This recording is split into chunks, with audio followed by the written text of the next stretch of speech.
Je me rends compte qu'aujourd'hui, je suis venue avec quelque chose, une phrase là qui est redondante, mais elle est importante. On va l'écouter. Aller vers.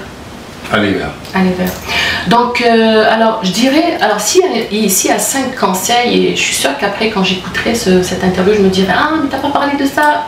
Ça, c'est Nadia. Mais c'est pas grave, je vais aller spontanément. Alors, la première chose, c'est de se doter d'ouverture. Ouverture. Ouais. Ah. Ah, c'est tellement important. Se doter d'ouverture pour pouvoir, justement, pour pouvoir s'adapter et s'intégrer. Ouverture.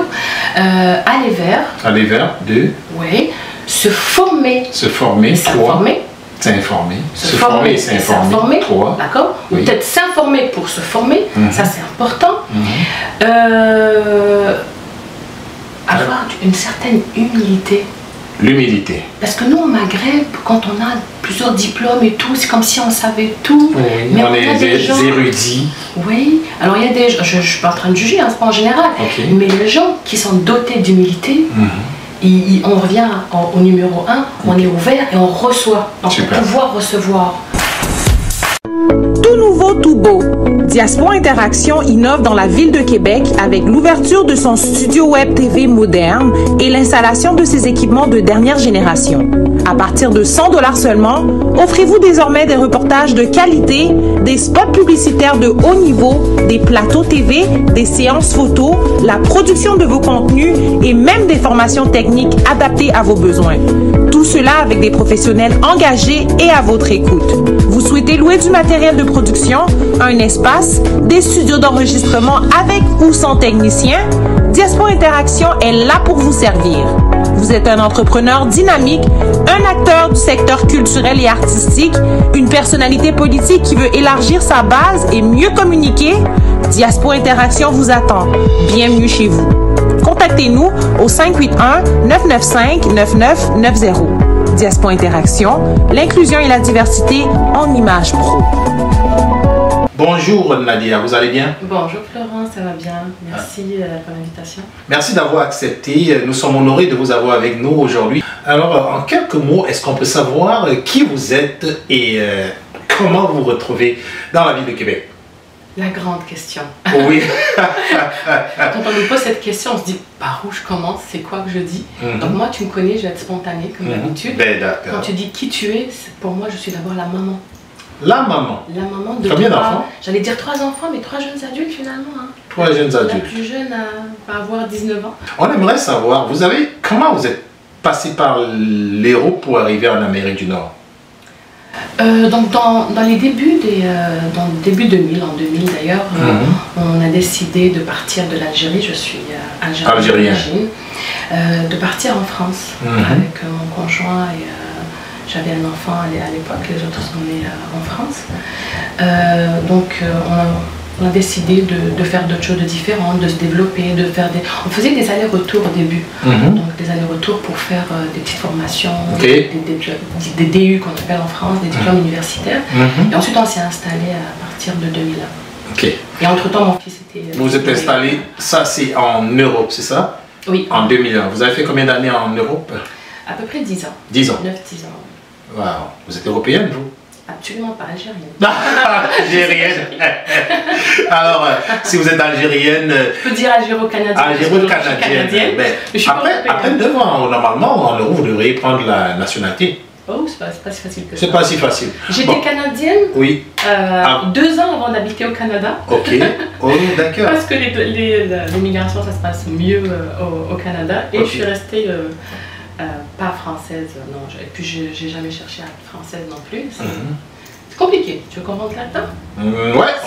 C'est juste on appelle ça une carte de séjour. Une carte de séjour, il faut changer tous les ans. Tous les ans. Donc après. Alors une fois que vous avez terminé votre séjour en Europe, vous êtes venu au Canada? Oui. Québec directement? Non. On veut savoir. Ça c'est la grande histoire. Ouais. Qu'est-ce qui s'est passé? De Paris à Amqui. De Paris à Amqui. Oui, pour ne pas dire village, la petite ville d'Amqui qui nous a accueillis. Oui. Et qu'aujourd'hui, après 16 ans au Canada, j'ai un sentiment d'appartenance à cette ville d'Amqui. J'en parle tout le temps dans mon parcours. C'est un bon début. Puis Amqui, c'est où? Amqui, c'est le début de la Gaspésie. C'est à 7 heures de Montréal, à 4h30 de Québec. Mais maintenant, avec l'autoroute, avant, l'autoroute n'était pas finie. Donc maintenant, c'est 4 heures de Québec. Je dis 4h30 parce qu'il fallait que je fasse le va-et-vient à un moment donné. Donc c'était 4h30 que je faisais en voiture pour y aller. Les moyens de transport étant difficiles au Québec. Bon, alors vous arrivez à Amkoui, quelles sont les difficultés que vous rencontrez pour vous intégrer et comment vous retrouvez dans la ville de Québec? C'est ça qui compte. Ah, d'accord. Je vais te surprendre peut-être parce que je ne parlerai pas de difficulté. La facilité. La facilité. La facilité, je pense que notre façon d'être, notre petite famille, mon conjoint et mes enfants, notre façon, bon, les enfants étaient tout petits, hein. Celle dont je vous parle avait 3 ans, la plus jeune avait 3 ans, la plus âgée avait 7 ans quand on est arrivé à Amkoui. Je pense que c'est la capacité d'intégration, la capacité, c'est comment on est déjà en soi. On est sociable, on aime les gens, ça aide. Ça aide parce qu'on s'est fait tout de suite un réseau dans notre travail et on s'est fait, c'est nos amis de 2006-2008 en arrivant qui sont encore nos amis aujourd'hui. Ok, donc vous avez gardé un grand lien. Ah oui, oui, oui. On se fait un réseau parce qu'on est social, donc c'est peut-être une petite chose là que je ne demande pas aux gens d'être social, mais d'aller vers l'autre. Cette façon d'aller vers. Tu vois? Donc ça a été facilitant. Je te dirais la petite difficulté, on va dire, la difficulté c'est qu'on arrive avec des valises. On arrive avec des valises, puis on se dit, bon, il faut penser aux petites choses là, en arrivant de France, il faut quand même penser aux petites choses, on ne peut pas tout racheter. Donc on se dit, on pense à quoi? Allez, serviettes, quelques serviettes, on pense, ah tiens, des CD pour les enfants. Avant il y avait des CD pour les enfants, tiens, on prend des draps, juste pour commencer. Tu vas comprendre pourquoi je te parle de ça. Parce que le CD ne fonctionnait pas, d'Europe en Amérique du Nord, ça ne fonctionne pas. Les draps, le drap housse, ça ne fonctionne pas. Même le drap, enfin, tout petit. Tu sais, tu as vu ici comment les... ouais, ils sont touffus, étoffés. Voilà, donc le drap housse de France ou de... Non, c'est pas pareil là. Il ne va pas aller ici. Non, il ira dans ton 1,5, là, il ira dans ton, une place et demie. Dans le matelas, une place et demie. Donc c'est là que tu te dis... Ok, je suis arrivée où là? Donc ça c'était tout à refaire, si tu dois acheter la petite cuillère. Ça c'est les petites difficultés, mais ça a été quand même assez facile, puis tu connais personne, puis là, notre nourriture, nous, elle était spéciale aussi, pas très spéciale, mais par exemple on mange pas de la viande rouge, etc. Donc ça a été un petit peu difficile, il fallait aller jusqu'à Montréal ou à Québec pour faire nos emplettes. Mais sinon, ça c'est les petites choses. Mais après, tout était facile, je pense, de par notre façon de faire. Puis il y a les 2 domaines qui fonctionnent bien en Gaspésie, qui fonctionnent le plus, pas qui fonctionnent bien, mais qui fonctionnaient à l'époque. Il y a l'hôpital d'Amkoui, puis il y a la commission scolaire. Donc moi, en arrivant, on n'est pas arrivé à l'aventure aussi. Hein. Notre maison a été louée, les enfants étaient inscrits à l'école, mon mari avait son travail, j'avais mon travail. Lui à l'hôpital, puis moi aussi à l'hôpital. Mais en arrivant, j'ai vu la différence, je me suis dit, ouh, le système d'éducation n'est pas pareil non plus de France vers le Québec.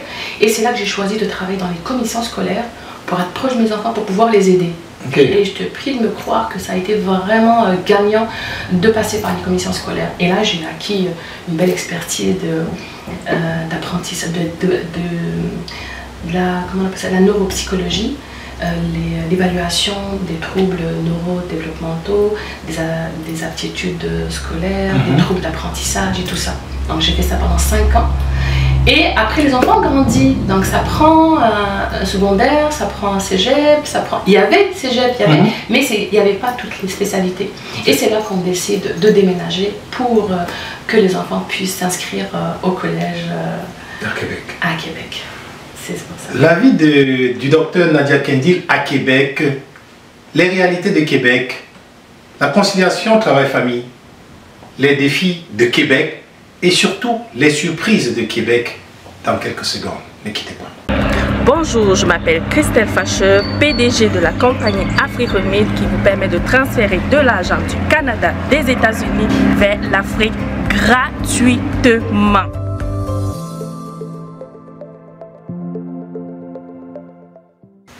Alors, d'Alger à Paris, puis à Amkoui, et maintenant on est en train d'arriver à Québec. Quelle serait la leçon qu'on devrait tirer du passage à Amkoui? Le maire d'Amkoui nous a toujours dit Amkoui, ça veut dire là où les eaux s'amusent, ou sinon là où les gens s'amusent. Amkoui, c'est un langage. Alors, quelle est la leçon pour Amkoui? Pour Amkoui, parce que c'est rare où les immigrants ou sinon les maghrébins atterrissent en Gaspésie, atterrissent. C'est rare. Hein? Ouais, la plupart, j'ai pas envie de dire tout le monde, mais la plupart passent par Québec, Montréal, surtout Montréal. Ensuite, ils vont dispatcher un petit peu là où le travail les emmène. Donc nous, on est venu visiter avant. Donc ça c'est l'opportunité qu'on a eue. On est venu visiter. On nous a pas dit parce que vous êtes immigrant, vous allez en Gaspésie comme pense tout le monde. Non, on est venu visiter, ça vous plaît, ça va, parfait, on vous parraine, vous restez chez nous. Donc la leçon, tu sais, comme on en parlait dans les coulisses tout à l'heure, la leçon c'est de dire, il faut avoir cette capacité d'aller vers.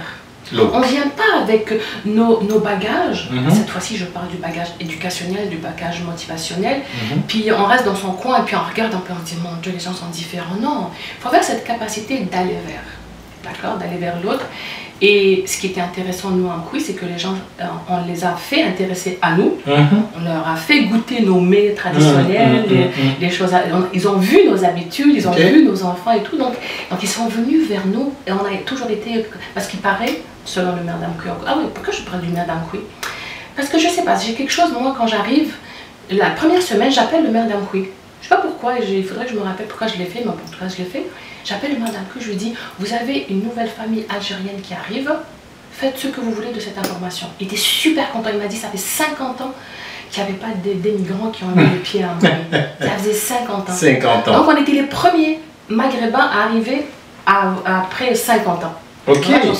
Moi, j'en suis fière. Ouais, je pense que ça fait partie des choses qui vous marquent. Ouais, tout à fait. Alors on arrive à Québec. Quel est votre constat à Québec par rapport à Amkoui et quel est le premier gros constat? Tu vas être surpris, Florent. Je vais te parler du propos de ma fille. Okay. Ma fille qui est arrivée à Québec en 4e année, donc 4e année primaire. Ça veut dire qu'elle avait dans les 8 ans, je pense, 8-9 ans à peu près. Puis elle arrive, elle me dit, mais c'est quoi ce petit village où on arrive? C'est quoi ça? Tu sais c'était quoi les critères? Non. Parce qu'à Amkoui, on est beaucoup occupé. On s'inscrit au ski.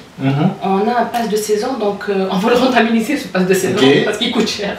Donc du coup, tous les week-ends, on est du vendredi jusqu'au dimanche, on est au station de ski avec les amis, on prend un pique-nique, on mange là-bas, du chocolat chaud. Donc c'est l'activité du week-end. Si c'est pas en hiver, sinon on est invité par les gens, on invite les gens, on en fait des barbecues. Il n'y a pas un week-end qui passe sans rien. Mon garçon faisait du hockey, mes deux filles faisaient du patinage, l'une qui faisait du patinage de vitesse, l'autre qui faisait du patinage artistique. Et puis pour le coup, la grande, on lui a dit, t'es sûr que tu viens d'un pays chaud? Elle avait toujours des médailles d'argent. Non, Amkoui. Vous êtes encore à Amkoui? Je suis à Amkoui, c'est pour ça que je te dis pourquoi ma fille me dit, on a été vers un village. Tu vois, tout ça c'était à Amkoui, tout ce que je te raconte là, c'est à Amkoui. Donc on était tout le temps occupés des activités, puis il faisait du piano, mon garçon faisait du violon et tout ça. On arrive à Québec comme si tout s'arrêtait. Donc on ne connaît pas de gens, donc les week-ends on les passe juste entre nous, on va de temps en temps faire du ski. C'est une nouvelle intégration. C'est autre chose et toutes les activités qu'on faisait avant, on ne le faisait pas à Québec. Donc du coup ma fille elle pense qu'on est venu, elle qui a 8 ans, elle pense qu'on est arrivé de la grande ville vers le petit village qui est Québec. Alors que c'est censé... C'est Amkoui qui est censé être... Voilà, donc c'est Amkoui qu'on faisait beaucoup d'activités. Donc quand tu arrives pour le coup, pour les gens, si c'est pour les motiver peut-être, n'ayez pas peur d'arriver en région, on appelle ça en région au Québec. Arriver en région, en Gaspésie, je sais pas... Rimouski et tout. Oui, ça fait... Oui, Rimouski c'est le Bas-Saint-Laurent et tout. Donc n'ayez pas peur. Rimouski encore c'est une grande ville. Amkoui c'est 7000 habitants. L'histoire qu'on retient de tout ça c'est quoi? N'ayez pas peur de passer par les régions. N'ayez pas peur de passer par les petits villages lointains des grandes villes, parce que c'est là que vous allez mieux vous intégrer. Alors parlons maintenant de Québec. Vous arrivez à Québec, comment vous trouvez l'accueil, comment vous trouvez la communauté et quelle est votre lecture de l'entrepreneuriat féminin dans la ville de Québec? Donc quand on arrive à Québec, encore là, où ça va vraiment se corser, ou s'imposer. Cette fois-ci, tu vas vers l'autre, mais tu vas encore plus vers l'autre. Tu vas aller chercher, tu vas vers les autres. Tu vas vers les autres, tu vas vers les métiers, tu vas vers plein de choses. Donc là, pour ma part, je te parle de mon expérience à moi. Nadia, qu'est-ce que tu fais? Donc, qu'est-ce que j'ai fait? J'ai été m'impliquer. Donc, impliquez-vous, les gens. Implication. Oui. L'importance de l'implication. L'importance de l'implication. J'étais impliquée à Mkoui, au syndicat, des choses comme ça. Là où il y a une faille, on s'implique pour apprendre. Pour apprendre d'abord, ensuite apporter. Donc moi, je me suis impliquée dans le conseil d'établissement du collège de mes enfants. Et ça, je pense, ça a été ma porte d'entrée. Ma porte d'entrée vers les gens, vers savoir comment ça se passe, qu'est-ce qui se passe. Parce que dans les conseils d'établissement, il y a beaucoup de choses qui se passent. Tu as des parents de tous bords, tous côtés, de tous les métiers. Là, tu apprends des choses. Ensuite, c'est les formations. Je me suis beaucoup formée. Je n'ai pas arrêté de me former. J'ai commencé à Mkoui, mais à Québec, me former, puis aller dans l'entrepreneuriat. Donc moi, avant d'ouvrir mon cabinet, je voulais, parce que j'étais dans la commission scolaire, après la psychopatho m'a manqué. Ça vous a manqué. Ça a toujours été mon dada partout. Je suis arrivée avec 15 ans d'expérience en arrivant au Québec. Et donc, je faisais beaucoup de formations. Mais pour ouvrir mon cabinet, comme moi, j'aime bien faire les choses comme il faut, à mon goût, à moi, à mon sens, à moi, j'ai été prendre un cours de démarrage d'entreprise. Dans ce cours de démarrage d'entreprise, il y avait une panoplie de choses qu'on apprenait. On avait un fiscaliste, un avocat, un coach, salut Lisiane. Et c'est là qu'on apprend tout, marketing, on apprend plein de choses. Et donc, c'est là que je me suis intéressée à l'entrepreneuriat en même temps qu'au coaching. Et quand je me suis intéressée au coaching, aussi je vais tout le temps à la source pour faire les choses en bonne et due forme, toujours à mon sens. Je me suis inscrite à l'ICF, étant la Fédération internationale de coaching. Et là encore, j'ai appris plein de choses. J'ai même quasiment laissé 1 an, je pense, ou 2 ans, la psychologie de côté, tout en faisant juste mes consultations au cabinet. Et je me suis impliquée dans les comités de coaching, le congrès. J'étais dans la communauté de pratique ici à Québec, où on était plusieurs coachs qui se rencontraient tous les mardis de chaque mois, le matin de 7h à 9h, après chacun allait au travail. Donc s'impliquer, apprendre et aller vers. Alors, aujourd'hui, vous êtes docteur en psychologie, vous avez votre cabinet, vous exercez en libéral. C'est bien ça? Oui, maintenant, je suis dans une clinique. Dans une clinique. Oui. Alors, en tant que femme, immigrante, personne issue de la communauté maghrébine, comment ça se passe? Quelles sont les difficultés que vous rencontrez ou les avantages de tous ces 3 traits vraiment différents de la normale? Est-ce qu'on peut appeler ça une chance? Ou là, des fois je ne crois pas en la chance, parce que la chance on va la chercher. Des fois je me dis non, il n'y a pas de chance, il y a ce qu'on fait qui fait de nous ce qu'on est. Donc je dirais que ça a été un atout pour moi, parce que j'ai été touchée à plusieurs choses. J'ai pas arrêté. Un jour, un ami à moi m'avait dit Nadia, tu es tout le temps en formation, arrête. Tu sais tout, tu n'as pas besoin de savoir plus. Arrête, ça fait, je pense, une dizaine d'années. Et je me suis dit, c'est vrai. Mais j'avais peur d'être imposteur, j'avais peur de rater des choses. Alors Nadia, pour terminer, ces personnes qui souhaiteraient éventuellement consulter avec vous, j'aimerais que vous nous donniez un tout petit peu vraiment les détails de l'exercice d'un docteur en psychologie. Qu'est-ce que vous faites réellement? Comment est-ce qu'on peut vous contacter et pourquoi est-ce qu'on peut vous contacter? Est-ce que actuellement dans votre exercice ici à Québec, il y a eu des moments clés où vous avez dû intervenir? Ah ok, donc je réponds à la dernière question. Des moments clés où j'ai dû intervenir, c'était en 2017. En 2017? Oui, événement tragique qui est arrivé, qui est survenu à Québec en 2017, la fusillade, la tuerie qu'il y a eu à la mosquée de Québec, à la grande mosquée de Québec. Et donc là, moi, je me suis sentie interpellée parce que j'ai une surspécialité. Hein, on est un psychologue, après on a une surspécialité souvent. Donc j'ai été interpellée par moi-même quand j'ai vu ça le soir même.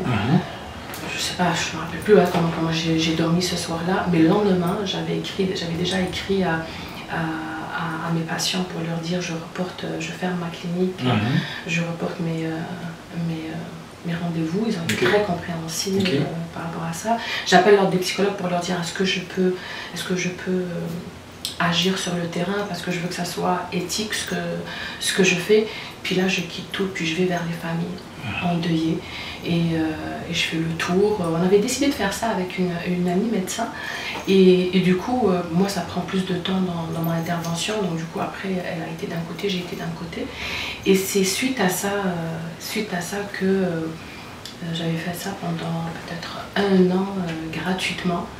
1 an ou plus, 2 ans, même 2 ans gratuitement, mais après c'était juste des indemnisations parce que les gens se sont inscrits à l'IVAC. Mais c'est à ce moment-là que j'ai été interpellée moi-même. Ensuite les gens m'ont contacté, l'Université Laval, leurs des psychologues, etc. Donc c'était la tragédie qu'on a vécue. Et c'est suite à ça justement que mon association est née. L'association Inclusio, pour développer les compétences interculturelles. Parce qu'à ce moment-là, les gens, là, quand ils sont atteints, ils ont besoin quand ils sont traumatisés, ils ont besoin de parler dans leur langage à eux. Ça peut être la langue aussi, mais on peut parler notre langue, mais on a besoin de comprendre la douleur. Et puis, quand on est d'une certaine communauté, peut-être que quelqu'un d'autre d'une autre communauté ne comprendra pas la réalité de ce que vit la victime. Et actuellement, dans votre organisme Inclusio, quelles sont les personnes qui vous entourent, votre équipe? Alors, notre équipe, on a un conseil d'administration où on veut que ça soit multi-ethnique, interculturel. On peut avoir quelques noms avec... oui, on a la vice-présidente Amira, on a Marlène Villeneuve qui est la secrétaire exécutive, on a Besma qui est dans le comité des finances, on a Rizlen qui est une étudiante à l'université d'Ottawa, on a nos nouveaux là dont on est fier, on a Guité qui est de la communauté latino, on a un avocat Jérémy qui est franco-canadien. Donc on veut qu'il y ait une diversité. Mon Dieu, il ne faut pas que j'oublie quelqu'un là, je parlais de tout le monde. Oui, Besma, Rizlen, j'ai parlé de tout le monde, je vous salue guys. Et on a des comités, dans les comités, on a Amine, Sarah, on a les comités événementiels, scientifiques, on a Kerry, il ne faut pas que je les oublie, là on a beaucoup de personnes que nous saluons en tout cas. Nous saluons on est une quarantaine de personnes. Nous saluons toute l'équipe alors de l'association Inclusio. Tu as vu la grande activité sociale qu'on avait faite l'année dernière, comment ça a été un succès, des invités de qualité. Puis là il y a une quarantaine de personnes. Lamia, il ne faut pas que j'oublie, Lamia Faiza et tout ce beau monde. Alors pour terminer, vraiment boucler la boucle, actuellement, quels sont les 5 conseils que vous donneriez aux différentes personnes qui souhaiteraient entreprendre ou alors qui sont déjà dans l'entrepreneuriat? 5? 5, oui. Ok. Pourquoi tu m'as pas dit de préparer cette question-là? Je t'aurais donné un punch comme il faut là, mais bon, 5. Qu'est-ce que ça pourrait être 5? Je me rends compte qu'aujourd'hui, je suis venue avec quelque chose, une phrase là qui est redondante, mais elle est importante. On va l'écouter. Aller vers. Aller vers. Aller vers. Donc, alors, je dirais, alors s'il y a 5 conseils, et je suis sûre qu'après, quand j'écouterai cette interview, je me dirai, ah, mais t'as pas parlé de ça. Ça, c'est Nadia. Mais c'est pas grave, je vais aller spontanément. Alors, la première chose, c'est de se doter d'ouverture. Ouverture. Ouais. C'est tellement important. Restez pas cloués avec... oui, on a tous des valeurs, on a tous des valeurs et... c'est quoi le deuxième mot que je voulais dire? On a tous certaines valeurs, mais en fait, à un moment donné, on doit s'adapter. Ok. D'accord? Ouverture. Se doter d'ouverture pour pouvoir justement... pour pouvoir s'adapter et s'intégrer. Ouverture. Aller vers. Aller vers. Oui. Se former. Se former. S'informer. S'informer. Se former, s'informer. D'accord? Ou peut-être s'informer pour se former. Ça, c'est important. Avoir une certaine humilité. L'humilité. Parce que nous, au Maghreb, quand on a plusieurs diplômes et tout, c'est comme si on savait tout. Oui, mais on est des érudits. Oui, alors il y a des gens, je ne suis pas en train de juger, hein, c'est pas en général, mais les gens qui sont dotés d'humilité, on revient au numéro 1, on est ouvert et on reçoit. Donc pour pouvoir recevoir, et travailler sur soi-même. Travailler sur soi-même pour cultiver l'amour pour l'autre qui va nous permettre de réussir. Ça serait très très important. Nadia, si vous étiez un animal, vous seriez quoi? Oh, je dis souvent cheval, mais je suis une lionne aussi de par mon horoscope. Je n'y crois pas beaucoup aux horoscopes, mais un cheval. Dans mon horoscope, quand j'étais plus jeune, quand je m'intéressais à ça, on me disait le lion. Le lion, c'est quoi? Il exige beaucoup, mais donne tout. Ok, donc vous serez quoi? Un lion ou un cheval? Choisissez. Un cheval, pourquoi? Un cheval, de par tout ce qu'il peut apporter, tout ce qu'il est, de par son leadership, de par la paix qu'il peut nous offrir aussi, de par tout ce qu'il peut nous offrir aussi. Donc je suis comme ça, j'ai envie d'offrir. Même, il y a une force à l'intérieur de moi, mais il y a une petite sensibilité, une grande sensibilité qui est capable de donner et d'offrir. Et si vous étiez un arbre? Un arbre? Je te dirais spontanément ce qui me vient en tête, parce que je ne savais pas que c'est... Ma plus jeune fille s'appelle Lina, il paraît que c'est un arbre au paradis. Donc je dirais Lina. Lina. Un parfum? Un parfum? Ah non, mais je fais de la pub là. Un parfum, ça serait un parfum... ça serait un parfum doux, fruité, Doux et fruité. Doux et fruité, pas très sucré, doux et fruité, et qui dégage une certaine énergie apaisante. Voilà. Doux, fruité, apaisant. Un mot de fin? Merci. Et bon entendeur, salut, parce que le mot merci, avec tout ce qu'il comporte comme sens, dans tous les sens, spontané. Alors voilà, chers téléspectateurs, nous avons pris le temps de discuter avec Dr Nadia Kendil, qui nous a partagé comme ça sa lecture, son vécu, son parcours, les réalités selon elle, et bien sûr aussi, elle nous a fait découvrir sa vision et ses aspirations. En espérant vous voir connecté pour la prochaine émission avec notre prochain invité, nous vous donnons rendez-vous très bientôt. Et d'ailleurs, à mentionner ici, vous verrez de plus en plus Dr Nadia Kendil sur notre écran et surtout à nos émissions. Découvrez Afrique Remie.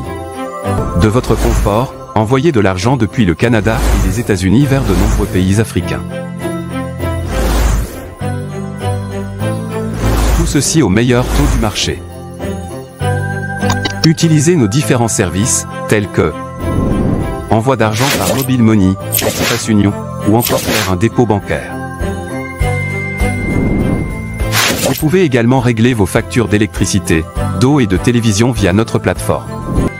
Rechargez votre carte prépayée UBA et effectuez un virement bancaire à partir de notre application.